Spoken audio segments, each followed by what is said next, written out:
Tuan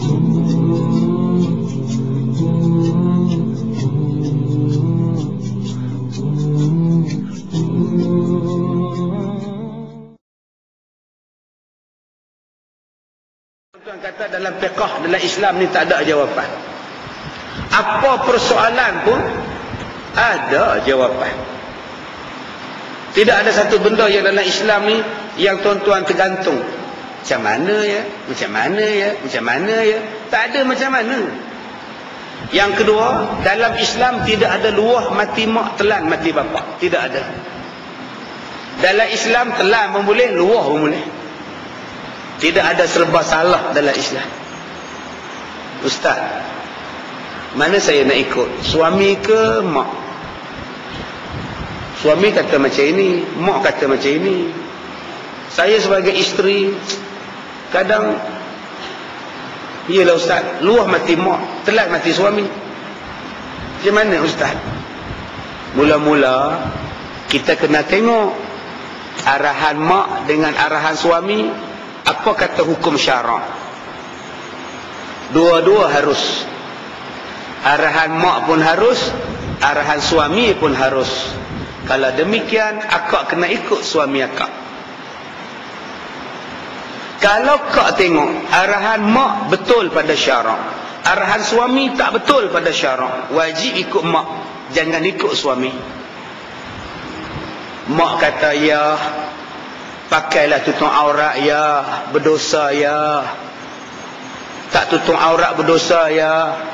Suami kata tak payah, abang suka kamu buka-buka, abang bangga bila orang puji kamu. Dia pun kata kamu seksi, abang bangga. Ini perintah abang, suami kamu. Sekarang yang suami jangan ikut, yang mak kena ikut. Tapi kalau arahan dua-duanya bagus, arahan dua-duanya bagus, mak pun bagus, suami pun bagus arahannya, tetapi tak sama arahannya, ikut arahan suami. Tuan-tuan dirahmati Allah, saya dah kata dah pada tuan-tuan, saya ni konsultan, tak ada toliah. Orang minta macam-macam nasihat, saya duk konsult orang ni macam-macam. Kadang-kadang saya duk fikir benda yang merapu-merapu pun, yang kita tak pernah terfikir pun berlaku. Ada seorang isteri datang ke sekolah saya, minta pertolongan, perlindungan. Mari duduk dalam bilik, duduk menangis. Saya kata apa masalah ni akak? Suami akak. Ya. Masalah apa? Dia kencing mana? Biasalah. Ramai sekarang ni, Malaysia di antara negara tertinggi kencing mana kau. Biasa bro, saya kata. Biasa. Masalahnya suami saya ni luar biasa. Bila dia kencing manis, dia tak boleh layan saya. Dan saya pun tak berhajat dah. Tak apalah saya faham. Orang kencing manis ke larat, semangat je lebih. Masalah dia ustaz, dia bawa balik laki-laki lain, suruh tidur dengan saya. Dia kata abang gagal beri nafkah pada kamu, sekarang abang tebus, abang bawa balik laki-laki lain, tidurlah dengan hang. Saya kata betul ke kakak? Betul ustaz. Oh, segala orang dia bawa balik, Melayu ustaz, Hindu ustaz dia bawa balik. Tu kau buat apa? Kau kunci pintu, kau takut. Ni dia bawa balik, sing pula ustaz. Dia suruh buat depan dia, dia nak tengok. Astaghfirullahalazim. Kau lari ni ustaz. Saya kata ni bukan kata gila dah suami kakak. Ni nama dia gila babi. Bukan gila lah. Tu yang saya kata ni tuan-tuan, pelik-pelik sungguh zaman sekarang. Yang kita tak pernah sangka, yang kita tak pernah duga, jumpa benda-benda macam ni. Bila kita buat kajian balik, yang awal-awalnya ialah tidak semayang. atau semayang tak betul, atau semayang celam-celup, itu punca nombor satu jadi macam itu. Tak heran tuan-tuan, jawapan dia sebab tak solat. Dan kalau solat pun tidak sempurna. Dia solat tomak nina tak ada, dia solat tak betul. Saya dah ajar dah tuan-tuan, ada orang yang boleh berjalan, boleh naik tangga, boleh naik jalan, tapi bila semayang terus duduk dan angkat takbir. Bila tanya kenapa duduk, kaki saya patah, saya tak boleh berdiri, saya tak boleh tunduk, saya kena semayang duduk. Tapi kamu boleh berjalan, kamu boleh naik tangga, cuma kamu tak boleh rukuk dan sujud. Bermakna kamu kena takbiratul ihram wajib berdiri. Berapa banyak yang terus duduk di atas kerusi tanpa berdiri ketika takbir, tak sah semayangnya. Dia kena angkat takbir dalam berdiri terlebih dahulu, bila dah nak rukuk baru duduk. Ini tidak, terus-terus duduk atas kerusi dan takbir. Allahu Akbar. Itu punca yang kata kita sekarang ni jadi huru-hara, sebab sembahyang tidak betul. Baik, yang kedua, iqamah. Lafaznya daripada kata masdar aqam, dinamakan dia dengan iqamah sebab dengan dialah didirikan salat. Apa makna iqamah? Istinhadu al-hadirina ila salah bi alfazin mahsusah, membangunkan sekalian orang yang hadir kepada solat dengan lafaz yang tertentu. Di sini kita lihat berbagai-bagai jenis mazhab tentang qamat. Satu mazhab Hanafi. Mazhab Hanafi, imam duduk di atas sejadah, imam, tempat imam, barulah Bilal qamat. Bila imam duduk berdiri di atas tempat imam, baru Bilal qamat. Dan orang datang. Mazhab kedua, imam duduk atas sajadah, makmum semuanya duduk di atas saf berdiri, barulah Bilal qamat. Yang ketiga, makmum tidak bangun daripada duduk sehinggalah Bilal selesai qamat baru bangun. Keempat, Bilal qamat sampailah ayat qad qamatis salatu qad qamatis salat, Allahu akbar, Allah, baru bangun. Hayya 'alas salah, hayya 'alal falah, qad qamatis salat, baru makmum bangun. Berjenis-jenis cara untuk qamat. Ada yang makmum bangun dulu semua baru imam sampai. Bagi mazhab Syafi'i, tiadalah qamat selagi mana kamu belum nampak imam di tempatnya. Jangan qamat. Sebab itu Tok Bilal tidak boleh qamat selagi tidak ada arahan daripada imam. Dia nak qamat, dia kena tanya imam. Imam sembahyang di belakang, dia duduk situ.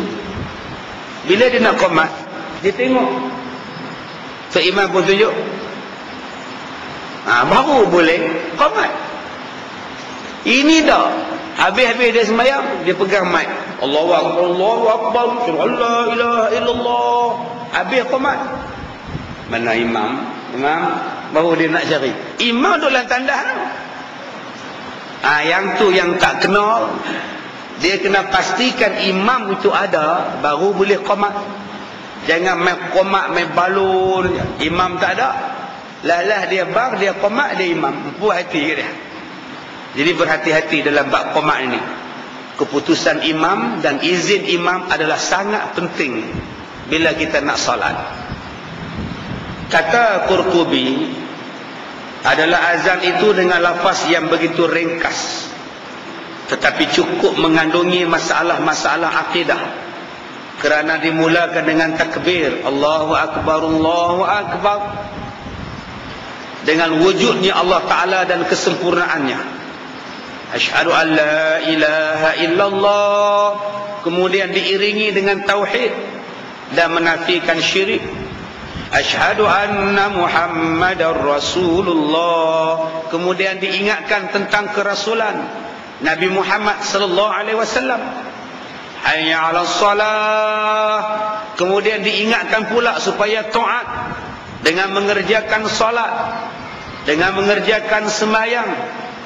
Diingatkan kepada kita matlamat kita. Kemudian hayya 'alal falah, diingatkan kita pula, marilah menuju kejayaan, dan kejayaan sebenar ialah kemenangan di hari kiamat, di hari akhirat. Dalam dunia ni banyak orang Islam kalah, banyak perkara yang berkaitan dengan Islam tidak menang. Tapi orang yang berjaya mempertahankan tauhid, mempertahankan kerasulan Nabi Muhammad, meyakini ibadah, melaksanakan ibadah, maka inilah yang akan berjaya di hari kiamat. Dan ditutup dengan kalimah la ilaha illallah ataupun Allahu Akbar, maka menunjukkan kepada kita itulah syiar kita. Syiar kita ialah Allahu Akbar. Awalnya Allahu Akbar, disudahi dengan Allahu Akbar. Perjuangan kita ialah menetapkan bahawa Allah lah yang maha besar. Kalau inilah pegangan umat Islam, tuan-tuan, selesai lah. Perjuangan saya ialah memartabatkan hukum hakam Allah, memartabatkan Islam. Itu saya katalah di Masjid Al-Hidayah tadi, seorang profesor memeluk Islam dengan sebab dia mengkaji Islam, belajar tentang Islam.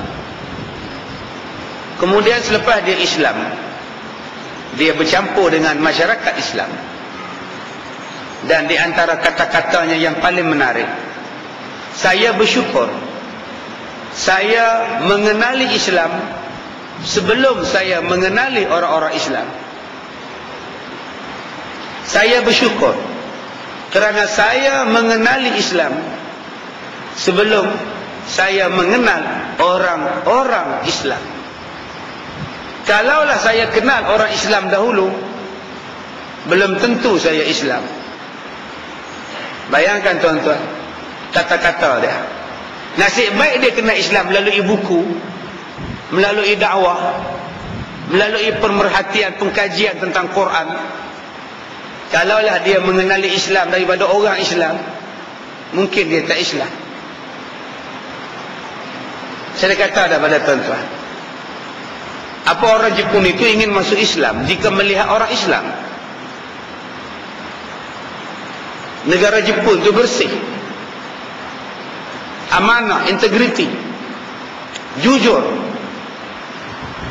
Bila dia tengok orang Islam kotor, apa dia fikir, apa istimewa Islam daripada agama Shinto? Sebab tu negara yang paling sikit masuk Islam, negara Jepun. Paling sikit Korea dan Jepun. Sebab mereka melihat Islam daripada sudut orang Islam. Mereka tidak melihat Islam daripada sudut Islam itu sendiri. Sebab itu ada satu pujangga yang bernama Syekh Qutb. Bila dia pergi ke negara barat, Syekh Qutb kata, di sana banyak Islam, tapi saya tidak bertemu orang-orang Islam. Bila saya pergi ke timur, banyak orang Islam, tetapi saya tidak bertemu dengan Islam. Itu kata-kata Syekh Qutb. Pergi ke barat, nampak Islam, amanah, bersih, jujur, tepat waktu, penuh dengan integriti. Tapi orang Islam tidak ada. Pergi ke negara Islam, orang Islam banyak, tapi sinar Islam tidak ada. Penipunya, munafiknya, tak tepat masanya, pengotornya umat Islam. Masya Allah tuan-tuan. Kita bila kita sebut tentang bersih, negara yang bersih, kita sebut negara jiran kita. Kenapa kita bila kita bersih, kita tak sebut plus? Plus lebuh raya itu bersih. Kenapa tak sebut plus? Kenapa tak ambil plus sebagai contoh? Kenapa perlu ambil negara jiran? Kenapa tak berbangga dengan yang Malaysia punya, produk Malaysia punya? Tengok makanan yang disediakan, tengok apron yang dipakai oleh orang plus, tengok pekerja dia, tengok kebersihan dia, tengok tandasnya, tengok surau dia. Kenapa kita tak bangga yang Malaysia juga mempunyai tahap kebersihan yang paling bagus? Tengok cerminnya. Kenapa gerai-gerai tidak mau mencontohi plus? Kenapa gerai-gerai makanan di taman-taman kanak-kanak, di taman-taman perumahan, di bazar-bazar tidak menjaga kebersihan? Perut ayam di situ, perut ikan di situ, perut lembu di situ. Di situlah kulit bawang, di situlah kulit timun, di situlah segala jenis kulit. Dan di situ juga diagihkan makanan, di situlah buat minuman. Timbanya berkarat, baldinya berkarat, paip getahnya berkarat, kepala paipnya dah warna hijau. Apron dia tu saya cerita lah, dengan kuku panjang, dengan rantai bersepah, misai masuk dalam mulut.